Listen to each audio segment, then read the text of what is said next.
Maharashtra municipal corporation തിരഞ്ഞെടുപ്പിൽ ഭരണം പിടിച്ച മഹായുതി സഖ്യം 27 വർഷങ്ങൾക്ക് ശേഷമാണ് ശിവസേനയെ പരാജയപ്പെടുത്തി ബി.ജെ.പി. സഖ്യം അധികാരത്തിൽ എന്നത്. മഹാരാഷ്ട്രയിലെ ജനങ്ങൾക്ക് നന്ദി പറഞ്ഞ് ബി.ജെ.പി. നേതാക്കളുടെ പ്രതികരണം ഉൾപ്പെടെ വരുന്നു. ആഘോഷങ്ങളുടെ ദൃശ്യങ്ങളും വരുന്നുണ്ട്. അർജുൻ പീതാംബരങ്ങളുമായി. അർജുൻ, വലിയ നേട്ടം, ചരിത്ര നേട്ടം എന്ന നിലയിൽ വിശേഷിപ്പിക്കപ്പെടുകയാണ് ബി.ജെ.പി.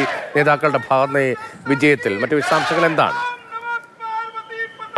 27 വർഷങ്ങൾക്ക് ശേഷമാണ് രതീഷ് ഈ BMCയെ സംബന്ധിച്ച് ബൃഹൻമുംബൈ മുനിസിപ്പൽ കോർപ്പറേഷനെ സംബന്ധിച്ച് അവിടെ ഒരു ഭരണമാറ്റം വരുന്നത്. കഴിഞ്ഞ 27 വർഷമായി അവിടെ ശിവസേന തന്നെ ഭരിച്ചു വരുന്നു. ശിവസേന സ്പ്ലിറ്റ് ആയതിനു ശേഷം ആദ്യമായി നടക്കുന്ന തദ്ദേശ തിരഞ്ഞെടുപ്പ് അവിടെ ബി.ജെ.പി. സഖ്യത്തിന് തന്നെ മുംബൈ കോർപ്പറേഷനിൽ ഭരണം പിടിക്കാൻ സാധിക്കുന്നു എന്നുള്ള കാര്യം തന്നെ ഏറ്റവും പ്രധാനപ്പെട്ട കാര്യം.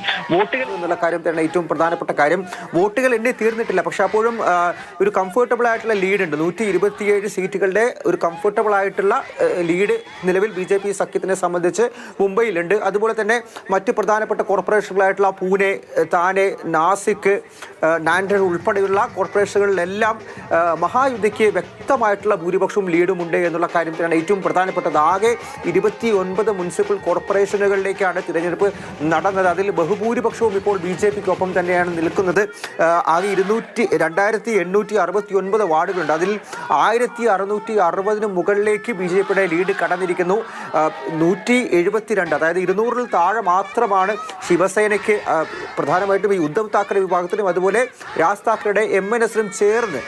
അതുപോലെ തന്നെ കോൺഗ്രസിലെടുത്തുണ്ട്. കോൺഗ്രസ് മത്സരിക്കുന്നത് ഒറ്റയ്ക്കാണ്. അതുപോലെ തന്നെ NCP ശരത് പവാർ പക്ഷത്തിനും എല്ലാം തന്നെ ഒരുമിച്ച് വലിയ രീതിയിലൊന്നും തന്നെ ഒരു മുന്നേറ്റം ഉണ്ടാക്കാൻ സാധിക്കുന്നില്ല എന്നുള്ള കാര്യത്തിലാണ് ഏറ്റവും പ്രധാനപ്പെട്ടത്. അല്പസമയത്തിനകം തന്നെ മുംബൈയിലെ ബി.ജെ.പി. ആസ്ഥാനത്തേക്ക് മുഖ്യമന്ത്രി ദേവേന്ദ്ര ഫട്നാവിസ് എത്തും.